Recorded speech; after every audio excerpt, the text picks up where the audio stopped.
Shalom keluarga damai yang dikasihi Tuhan, kita bertemu kembali dalam Sapaan Damai Sejahtera hari ini, Sabtu 30 Mei 2026.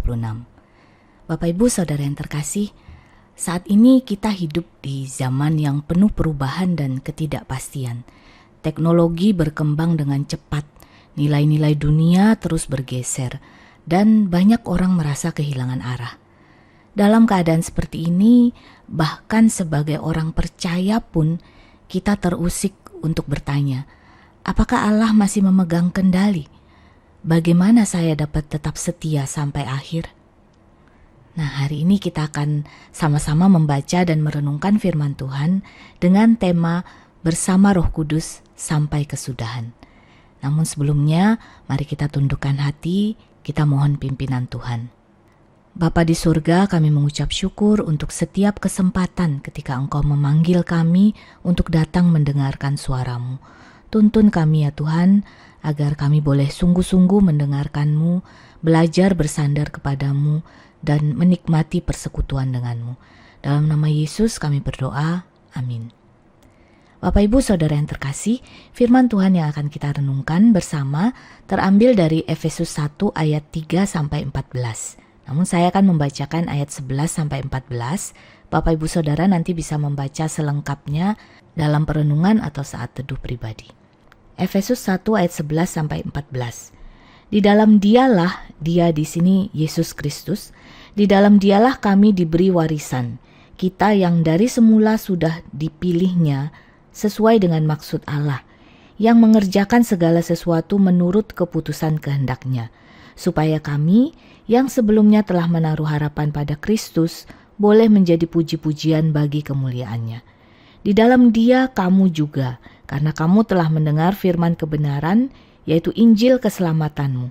Di dalam Dia kamu juga, ketika kamu percaya, dimeteraikan dengan Roh Kudus yang dijanjikannya itu. Roh Kudus itulah jaminan warisan kita, sampai kita memperoleh penebusan yang menjadikan kita milik Allah untuk memuji kemuliaan-Nya. Demikian firman Tuhan. Bapak Ibu Saudara yang terkasih, seperti yang saya katakan di awal tadi, saat ini kita hidup di zaman yang terus-menerus berubah, dan segala sesuatu berkembang dengan begitu cepat, dan dalam segala hal sepertinya kita terus berpacu dengan waktu, sampai terkadang kita merasa sulit untuk fokus, atau bahkan sekedar duduk diam, bersekutu dengan Tuhan. Ketika sedang mempersiapkan renungan ini, saya iseng mencoba menanyakan kepada ChatGPT, asisten setiap orang ini ya Bapak Ibu. Ya, saya menanyakan kepada ChatGPT, saya ketik seperti ini. Dalam satu paragraf pendek, jelaskan, seandainya kamu adalah iblis, apa yang akan kamu lakukan untuk menyesatkan anak-anak Tuhan zaman ini? Lalu jawaban yang saya dapatkan dari ChatGPT adalah seperti berikut. Saya tidak akan berusaha menjauhkan orang percaya dari Tuhan secara tiba-tiba, melainkan secara perlahan, membuat mereka terlalu sibuk untuk berdoa, terlalu terdistraksi untuk membaca firman, terlalu percaya diri untuk bergantung pada Tuhan, dan terlalu nyaman dengan nilai-nilai dunia sehingga dosa tidak lagi terasa serius. Saya akan membuat mereka merasa dekat dengan Tuhan secara lahiriah, tetapi kehilangan kasih yang mendalam kepadanya. Bapak Ibu, ketika saya membaca jawaban ini, saya merasa ngeri. Kita sering berbicara tentang pergumulan hidup, kesusahan yang harus kita hadapi, sakit penyakit, masalah dalam relasi, kondisi ekonomi, kehilangan, atau bahkan peperangan dan perpecahan yang terjadi di sana-sini. Namun ternyata ada juga hal yang tampak sederhana, namun sedang mengancam kita dan juga generasi muda saat ini. Kesibukan, distraksi, normalisasi, nilai-nilai dunia yang semakin mengaburkan pandangan, dan bahkan kesuksesan ternyata dapat dipakai untuk menjauhkan kita dari Tuhan. Namun firman Tuhan yang kita baca hari ini dari Efesus 1 ayat 3-14 memberikan jawaban yang menenangkan. Rasul Paulus menunjukkan bahwa keselamatan kita bukanlah kebetulan, melainkan bagian dari rencana Allah yang kekal. Bahkan lebih dari itu, Roh Kudus diberikan sebagai jaminan bahwa Allah akan menyelesaikan pekerjaannya dalam hidup kita. Bapak Ibu Saudara yang terkasih, saya ingin mengajak kita untuk bersama-sama merenungkan beberapa poin penting melalui bacaan kita hari ini. Yang pertama, kita ada dalam rencana Allah sejak semula. Dalam Efesus 1 ayat 4 dikatakan, sebab di dalam Dia Allah telah memilih kita sebelum dunia dijadikan. Rasul Paulus memulai dengan mengingatkan bahwa keselamatan kita berasal dari inisiatif Allah. Sebelum dunia diciptakan, Allah telah merancang rencana keselamatan bagi umatnya. Ini berarti hidup kita tidak terjadi secara kebetulan. Di tengah dunia yang tampak kacau, Allah tidak pernah kehilangan kendali. Sejarah dunia berjalan sesuai dengan perkenanannya.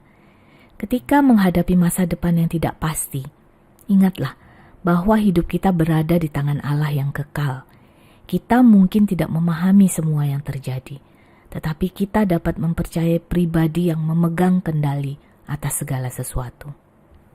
Yang kedua, kita ditebus melalui Kristus. Ayat yang ke-7 mengatakan, sebab di dalam Dia kita beroleh penebusan melalui darahnya, yaitu pengampunan atas pelanggaran menurut kekayaan anugerahnya. Pusat dari rencana Allah adalah Yesus Kristus. Melalui kematiannya di kayu salib, dosa kita diampuni dan hubungan kita dengan Allah dipulihkan. Dunia sering menawarkan identitas berdasarkan prestasi, status, atau pencapaian. Namun identitas orang percaya berakar pada karya Kristus, bukan pada keberhasilan pribadi. Jangan membangun harga diri berdasarkan apa yang dunia katakan tentang kita. Nilai diri kita ditentukan oleh kasih Allah yang telah menebus kita melalui Kristus. Yang ketiga, Allah sedang mengerjakan rencana besarnya. Dalam Efesus 1 ayat 10 dikatakan, untuk mempersatukan di dalam Kristus sebagai kepala segala sesuatu, baik yang di surga maupun yang di bumi. Seringkali kita melihat berita tentang perang, konflik, dan kerusakan moral, lalu kita bertanya, kemana arah dunia ini? Rasul Paulus mengingatkan bahwa Allah sedang membawa seluruh sejarah menuju satu tujuan. Segala sesuatu akan dipersatukan di bawah pemerintahan Kristus. Karena itu, jangan biarkan berita buruk menguasai hati kita. Tetaplah berpengharapan karena sejarah dunia tidak sedang bergerak menuju kekacauan tanpa tujuan, melainkan menuju kemenangan Kristus. Yang keempat, Roh Kudus adalah jaminan sampai kesudahan. Di ayat ke-13 dikatakan, di dalam Dia kamu juga ketika kamu percaya dimeteraikan dengan Roh Kudus yang dijanjikannya itu. Inilah puncak bagian ini. Allah tidak hanya menyelamatkan kita, tetapi juga memberikan Roh Kudus sebagai meterai dan jaminan. Meterai menunjukkan kepemilikan, keaslian, dan perlindungan. Dengan demikian, Roh Kudus menjadi tanda bahwa kita adalah milik Allah. Ayat ke-14 dikatakan, dan Roh Kudus itu menjadi jaminan warisan kita. Roh Kudus bukan sekedar penolong sesaat. Ia menyertai, menghibur, menguatkan, mengajar, dan memelihara iman kita sampai hari Kristus datang kembali. Jadi, saat kita merasa lemah secara rohani, jangan hanya mengandalkan kekuatan sendiri. Belajarlah bergantung kepada Roh Kudus melalui doa, pembacaan firman, dan ketaatan sehari-hari. Bapak Ibu Saudara yang terkasih, di era media sosial, banyak orang kehilangan identitas. Di era informasi, justru banyak orang kehilangan kebenaran. Di era kemajuan teknologi, banyak orang kehilangan arah hidup. Namun melalui firman Tuhan yang kita baca hari ini, kita diingatkan bahwa kita dipilih oleh Bapa, kita ditebus oleh Anak, dan kita dimeteraikan oleh Roh Kudus. Seluruh Allah Tritunggal bekerja demi keselamatan dan pemeliharaan umatnya. Karena itu Bapak Ibu Saudara yang terkasih, harapan kita tidak terletak pada stabilitas dunia, melainkan pada Allah yang tidak pernah berubah. Kita dapat hidup dengan tenang karena masa depan kita tidak ditentukan oleh keadaan zaman, melainkan oleh Allah yang berdaulat atas segala zaman. Mari kita berdoa. Bapa di surga, terima kasih karena Engkau telah memilih dan mengasihi kami di dalam Kristus. Terima kasih atas penebusan yang kami terima melalui darah Kristus dan atas Roh Kudus yang menjadi jaminan keselamatan kami. Tolong kami untuk tetap setia, tetap peka terhadap pimpinan Roh-Mu, dan teguh berdiri di tengah tantangan zaman ini, sampai kami melihat penggenapan janji-Mu. Dalam nama Yesus kami berdoa. Amin.